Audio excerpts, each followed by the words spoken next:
সালাতে দোয়া কবুল হয়। সালাতে দোয়া কবুলের তিন জায়গা। একটা হচ্ছে তাকবীরে তাহরিমার পরে আমরা সানা পড়ি না, আমরা তো একটা পড়ি। আল্লাহর হাবিব সুন্নাহ এবং নফল নামাজে আরো পড়তেন সানা, ওই দোয়া কবুল হয়। দুই নম্বর জায়গা সালাতে সেজদায় পড়ে দোয়া করলে কবুল হয়। আকরাবু মা ইয়াকুনুল আবদু মির রাব্বিহি ওয়া হুয়া সাজিদ ফাকসিরু ফীহি দুআ। বান্দা যখন সেজদায় লুটিয়ে পড়ে, বান্দা আল্লাহর সবচেয়ে কাছে চলে যায়। তা কিন্তু বিশ্বনবী বলে, সেজদাটা তোমার রবের কুদরতি পায়ের উপরে পড়েছে।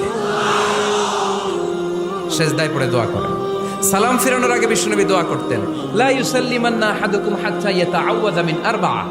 আল্লাহর হাবিব বললেন, চার জিনিস থেকে পানাহ না আছে আমার কোন উম্মত যেন সালাম না ফিরায়। তারা যেন পড়ে, আল্লাহুম্মা ইন্নী আউযু বিকা মিন আযাবিল কবর, আউযু বিকা মিন আযাবি জাহান্নাম, আউযু বিকা মিন ফিতনাতিল মাহইয়া ওয়াল মামাত, আউযু বিকা মিন ফিতনাতিল মাসিহিদ দাজ্জাল।